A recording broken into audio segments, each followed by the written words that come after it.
সুস্থ সুন্দর ও নেককার সন্তান লাভের কোনো আমল আছে কিনা, পাপ মুক্ত থাকবো কিভাবে, অন্তরকে পরিষ্কার উপায়গুলো বলবেন। কবর থেকে লাশ স্থানান্তরের পর পূর্বের কবরের স্থানে কিছু করা যাবে কিনা, বাড়িঘর তোলা কিংবা কৃষি কাজ করার অনুমোদন আছে কি নেই। কিছুদিন আগে একজন ধর্মীয় বক্তা মাহফিলের মঞ্চে বিদেশি এক নায়িকার শারীরিক সৌন্দর্য বর্ণনা দিয়েছেন। শরীরের দৃষ্টিকোণ থেকে এটা কতটুকু সমীচীন? অনেক প্রতিষ্ঠান বিভিন্ন প্যাকেজ বিক্রি করে, প্যাকেজ কেনার পর দেখা যায় এক কোণে ছোট্ট করে লেখা শর্ত প্রযোজ্য। এই ছোট্ট করে লেখার কারণে গ্রাহক বিভ্রান্ত হয়, অনেকে ঠকেন। কোম্পানিগুলো এর চালাকি করা জায়েজ আছে কিনা? বিগত সরকার নিয়ম করেছিল প্রজাতন্ত্রের কর্মীরা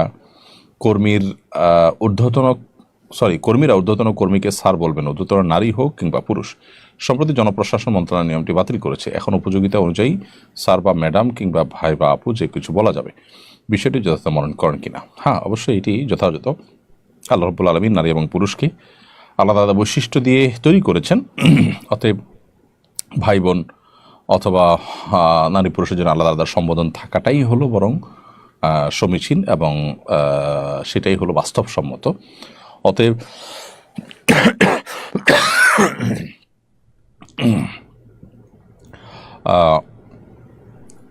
এই পার্থক্য রাখার যে প্রচলনটা, সেটাই অধিকতর আমার কাছে যুক্তিযুক্ত মনে হয়। আল্লাহ আলাম সব।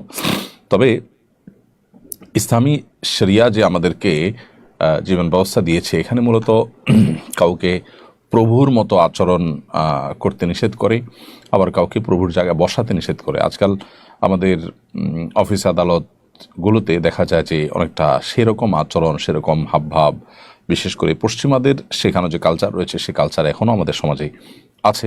সেখানে অনেকখানি এরকম একটি ভাব সেটা নানাভাবে প্রকাশ করা হয়। তো এগুলো ইসলামী শরিয়ার দৃষ্টিকোণ থেকে কোনো প্রশংসনীয় বিষয় নয়। এরপরে প্রশ্ন হলো, কবর থেকে লাশ স্থানান্তরের পর পূর্বের কবরের স্থানে কিছু করা যাবে কিনা, বাড়িঘর তোলা কিংবা কৃষি কাজ করার অনুমোদন আছে কি নেই। যদি কোনো কারণে লাশ স্থানান্তর করা লাগে, ধরুন কারোর জমিতে অনুমতি ছাড়া কবরস্থ করা হলো, এখন যার জমিতে কবরস্থ করা হলো তার জমি তাকে বুঝিয়ে দেওয়ার প্রয়োজনে লাশ স্থানান্তর করে কবরস্থানে দাফন করা হলো। তার এই জমির উপরে এখন ঘর বাড়ি যে কোনো কিছু তোলা যাবে, তাতে কোনো অসুবিধা নেই।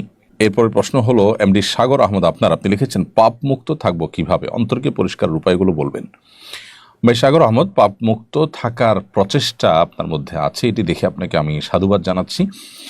সেই সাথে বলবো, পাপমুক্ত থাকার জন্য আসলে পরিপূর্ণ পাপমুক্ত থাকা তো সম্ভব নয়, কিন্তু পাপমুক্ত থাকার চেষ্টা তো আমাদের করতে হবে। আর সেই চেষ্টার অংশ হিসাবে যে কাজটি আমাদের করা দরকার, সেটি হলো আমরা বেশি বেশি করে আল্লাহ রাব্বুল আলামিনের কাছে গুনাহ থেকে মুক্ত থাকতে পারার তৌফিক কামনা করব, দোয়া করব। আল্লাহ যেন আমাদেরকে হেদায়েতের উপর রাখেন, আমরা যেন গুনাহ থেকে মুক্ত থাকি। যেমন আল্লাহুম্মা আতি নাফসি তাকওয়াহা ওয়া যাক্কিহা ওয়া আনতা খায়রু মান যাক্কাহা।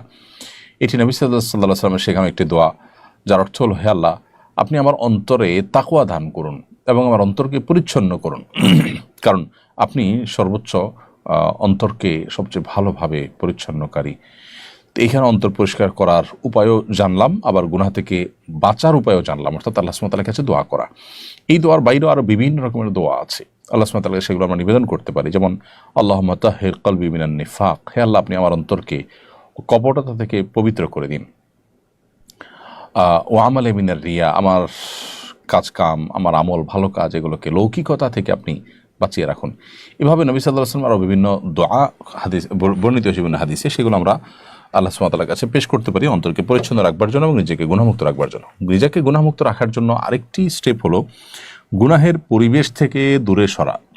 আপনি যখন গুনাহের পরিবেশ থেকে নিজেকে সরিয়ে রাখবেন, অনেক দূরে রাখবেন, গুনাহের পরিবেশগুলোকে অ্যাভয়েড করে চলবেন, যেখানে গেলে আপনার গুনাহ হয়, যে পরিবেশে গেলে ঈমান আমল রিস্কের মধ্যে পড়ে যায়, সেখান থেকে দূরে সরবেন, তখন ইনশাআল্লাহ আল্লাহ সুবহানাহু ওয়া তাআলার কাছে এর জন্য আপনি আজর পাবেন এবং আল্লাহ আপনাকে গুনাহমুক্ত রাখবেন।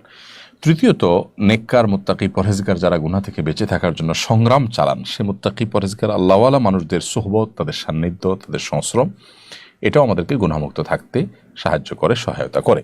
তারপর রিমা ভুঁইয়া আপনি লিখেছেন, সুস্থ সুন্দর ও নেককার সন্তান লাভের কোনো আমল আছে কিনা। সূরা ফুরকান ৭৪ নম্বর আয়াত পড়বেন, প্রসিদ্ধ দোয়া, যে দোয়াতে আল্লাহ তাআলা শিখিয়েছেন আমাদেরকে, রব্বানা হাব লানা মিন আজওয়াজিনা ওয়া যুররিয়াতিনা কুররাতা আয়ুন ওয়াজআলনা লিল মুত্তাকিনা ইমামা। হে আমাদের রব, আপনি আমাদের পরিবার, স্ত্রী, স্বামী এবং সন্তান সন্ততি তাদেরকে চক্ষু শীতলকারী সন্তান বানিয়ে দিন এবং আমাদেরকে মুত্তাকিদের ইমাম বানিয়ে দিন।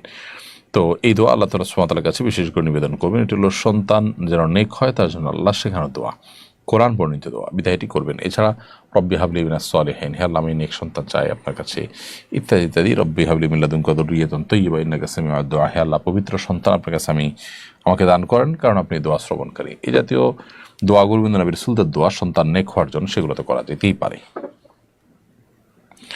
অনেক প্রতিষ্ঠান বিভিন্ন প্যাকেজ বিক্রি করে, প্যাকেজ কেনার পর দেখা যায় এক কোণে ছোট্ট করে লেখা শর্ত প্রযোজ্য। এই ছোট্ট করে লেখার কারণে গ্রাহক বিভ্রান্ত হয়, অনেকে ঠকেন। কোম্পানিগুলো এরূপ চালাকি করা জায়েজ আছে কিনা? প্রথমত যে কোনো প্যাকেজেই শর্ত থাকতে পারে। সেটা মোবাইল ফোন কোম্পানি যে প্যাকেজগুলো সেল করে সেটা হতে পারে, বা অন্য কোনো কোম্পানির কোনো পণ্য হতে পারে। প্যাকেজ হোক বা কোনো পণ্য হোক, এটা বিক্রির ক্ষেত্রে, বিশেষ করে প্যাকেজের ক্ষেত্রে যে শর্ত দেওয়া হয়ে থাকে, আমি মোবাইল ফোন কোম্পানির প্যাকেজগুলোর কথা বলছি, সেখানে যে শর্ত তো দেওয়া হয়ে থাকে এটা অস্বাভাবিক নয়, কিন্তু শর্তটাকে ছোট্ট করে এমনভাবে এত দূরে লেখা যে ওটা কারোর নজরে পড়লো না। পরবর্তীতে তিনি শর্ত আছে দেখে বিভ্রান্ত হলেন এবং শর্ত থাকার কারণে তিনি সুবিধা থেকে বঞ্চিত হলেন। তাহলে এরকম করাটা তো প্রতারণা। ইচ্ছাকৃতভাবে এই ধরনের শর্ত প্রযোজ্য লেখাটাকে হাইড করা, দূরে রাখা, ছোট্ট করে দেওয়া, এগুলো প্রতারণার অংশ।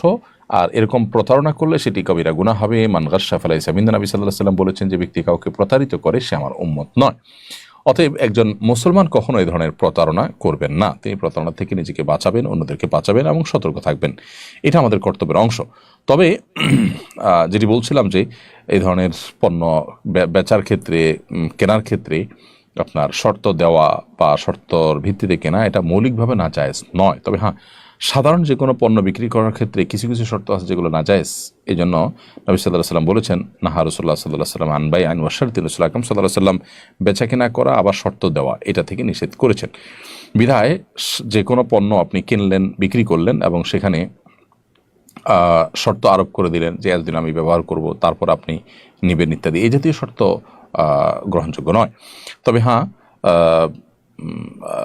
এই যে মোবাইল ফোন কোম্পানিগুলো যে প্যাকেজ দেওয়া হয়ে থাকে বা অন্য আরও যে সমস্ত শর্তগুলো, এই সমস্ত প্যাকেজে যে শর্ত দেওয়া থাকে বা অন্য আরও যে সমস্ত কেনাবেচাতে শর্ত দেওয়া থাকে, যে শর্তগুলোতে বেচা কেনার মৌলিক যে প্রিন্সিপাল আছে সেই প্রিন্সিপালগুলোর কোনোটিকে কোনো ক্ষতিগ্রস্ত করে না, এরকম যদি হয় তাহলে সেটা ঠিক আছে, সেই শর্ত গ্রহণযোগ্য হয়।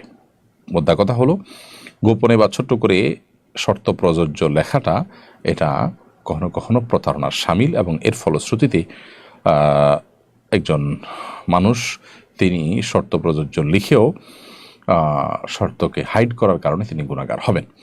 কিছুদিন আগে একজন ধর্মীয় বক্তা মাহফিলের মঞ্চে বিদেশি এক নায়িকার শারীরিক সৌন্দর্য বর্ণনা দিয়েছেন। শরীরের দৃষ্টিকোণ থেকে এটা কতটুকু সমীচীন, এই বিষয় নিয়ে আর নতুন করে আসলে আলাপ না করলে আমার মনে হয় চলে, কারণ ইতিমধ্যে সেই ব্যক্তি তার ভুল তিনি স্বীকার করেছেন এবং সেই সাথে তিনি যে পরিপূর্ণভাবে স্বাভাবিক নন, নানা কারণে তিনি মানসিকভাবে পর্যুদস্ত, সে কারণে এ ধরনের বিষয় তার মুখ থেকে চলে এসেছে, সেটি তিনি উল্লেখ করেছেন বা ইঙ্গিত দিয়েছেন।